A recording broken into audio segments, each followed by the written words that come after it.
Class 12th English के board exam में जो सेक्शन ए रीडिंग स्किल्स का आता है वो 22 मार्क्स का आता है, लेकिन इसके बाद भी इस टॉपिक पर कोई बात नहीं करता। बहुत सारे बच्चे ऐसे हैं जिन्हें ये सेक्शन बहुत ही डिफिकल्ट लगता है, और बहुत सारे बच्चे ऐसे हैं जिनका इस सेक्शन में इतना टाइम चला जाता है कि बाकी पेपर फिर पूरा टाइम पर नहीं हो पाता। तो इन दोनों टॉपिक की आज हम बात करेंगे। इस वीडियो को एंड तक आप देखते हैं तो सोल्यूशन आपको मिल जाएगा। बोर्ड एग्जाम इंग्लिश में मेरे 95 मार्क्स थे, सेक्शन ए में मेरे मार्क्स नहीं कटे थे। बहुत अच्छे से सब कुछ मैं आपको बताने वाला हूँ। सबसे पहले टेंशन लेना छोड़ दो, कोई इतना डिफिकल्ट नहीं है, कुछ सिंपल सिंपल टिप्स हम फॉलो करेंगे, उसी से हमारे अच्छे मार्क्स सेक्शन ए में आ जाएंगे। सबसे पहले ये याद रखो कि अगर आपको कोई बोल रहा है कि एक वीडियो को देखने के बाद सेक्शन ए में मार्क्स ही नहीं कट सकते, तो ऐसा नहीं है। सेक्शन ए हमारा रीडिंग कॉम्प्रिहेंशन का सेक्शन होता है, मतलब पढ़कर आप कितना समझ पाते हैं। अब हर बच्चे की कैपेसिटी अलग अलग लेवल पर रहती है, किसी को एक बार में समझ में आ जाता है, किसी को 2 बार में भी समझ में नहीं आता। लेकिन कुछ टिप्स को फॉलो करके इस चीज को हम आसान कर सकते हैं। शुरुआत आपकी आज से इसी वक्त से होगी। जब कभी भी आपको टाइम मिले आपको सेक्शन ए की प्रैक्टिस करना चाहिए। आप प्रैक्टिस कैसे कर सकते हैं? डिस्क्रिप्शन में एक गूगल ड्राइव का लिंक मिलेगा, वहां पर आपको इंग्लिश का फ्री मटेरियल भर भर के मिल जाएगा। उसको आप यूज करेंगे तो वहां पर आपको सेक्शन ए के क्वेश्चन भी मिलेंगे।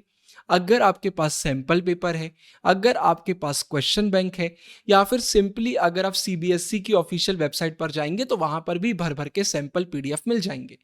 अलग अलग सैंपल पेपर से आप प्रैक्टिस कर सकते हैं। कितना टाइम लगना चाहिए?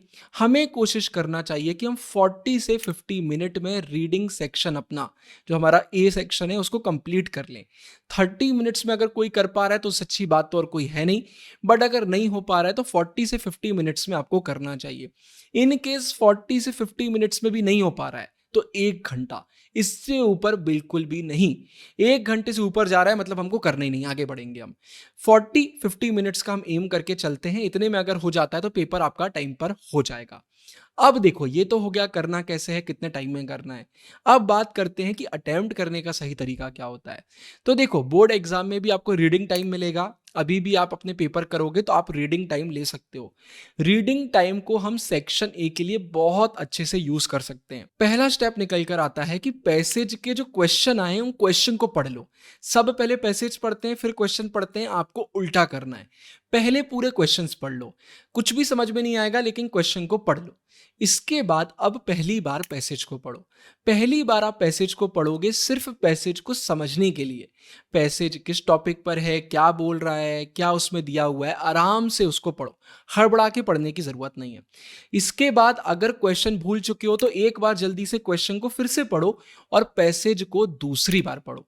अब दूसरी बार आप पैसेज को पढ़ोगे आंसर ढूंढने के लिए। जैसे जैसे आप पैसेज को पढ़ते जाओगे ना, क्लिक करता जाएगा, हाँ ये भी क्वेश्चन में पूछा था, ये भी क्वेश्चन में पूछा था, ये भी क्वेश्चन में पूछा था। तो जब रीडिंग टाइम एंड होगा और पेपर करने का टाइम आएगा तो आपका आंसर ढूंढने में टाइम नहीं जाएगा। बच्चों के 10 से 20 मिनट इसी में निकल जाते हैं लेकिन आपके नहीं निकलेंगे। लेकिन रीडिंग टाइम में अगर आप टाइम पास कर रहे हो, इधर उधर देख रहे हो, बाकी बच्चों से बात कर रहे हो, कुछ नहीं होने वाला। आप उसको बहुत अच्छे से यूटिलाइज करो। क्वेश्चन पढ़ो, 2 बार पैसेज पढ़ो, पहली बार समझने के लिए, दूसरी बार आंसर ढूंढने के लिए। इन केस अगर आपको पैसेज समझ में ही नहीं आता है, आप एक बार पढ़ लिए, 2 बार पढ़ लिए, बट आपको पैसेज इतने अच्छे से समझ में नहीं आ रहा, तो भी टेंशन मत लो। हमारा काम पैसेज को समझना नहीं है, हमारा काम पैसेज से आंसर ढूंढना है। तो अगर आपको वो थोड़ा बहुत भी समझ में आ रहा है, अगर वो आपको 60-70% भी समझ में आ रहा है, तो हाई चांसेस से आप फुल स्कोर करोगे। क्वेश्चन पढ़ लिया है, पैसेज में से आंसर ढूंढो, आंसर लिखो, थोड़ा एडिशन करो, थोड़ा वर्ड्स को चेंज करो, प्रॉपर आंसर जैसे फ्रेम करे जाते हैं वैसे फ्रेम करो। मार्किंग स्कीम चेक करना, उससे आपको आइडिया लगेगा कि आंसर वगैरह हम कैसे लिखते हैं। तो पैसेज करना इतना मुश्किल नहीं होता है, उसको आप आराम से कर सकते हो। पैसेज को पढ़ोगे, धीरे धीरे समझोगे तो चीजें आसान होंगी। पैनिक नहीं करना है, बहुत सारे लोग पैनिक करने लग जाते हैं कि अरे भाई कुछ भी समझ में आ रहा है। नहीं, आराम से पढ़ो, एक एक क्वेश्चन को पढ़ो, पैसेज को पढ़ो। फिर भाई ऑल टाइम टाइम को देखो, कितना टाइम लग रहा है। अगर आपको ऐसा लगता है कि नहीं भाई टाइम तो हाथ से निकल रहा है, उस समय आपको जो सही आंसर लगे वो लिख दो। ये गलती मत करना कि 1.5 घंटा 2 घंटा पैसेज में निकाल दिया, इंग्लिश का पेपर छूट जाएगा। ये गलती नहीं करना है। हर चीज़ को उतना ही टाइम दो जितना हम सोच कर आए।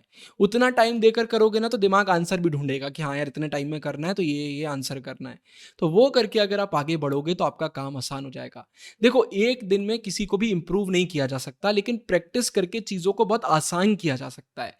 तो अगर आप 4-5 पैसेज भी प्रैक्टिस कर लेते हो जिस तरीके से मैंने बताया, आप सबसे पहले एग्जाम वाले दिन पैनिक नहीं करोगे, थोड़ा-सा आइडिया आपको लग जाएगा, सही आंसर आप लिख पाओगे।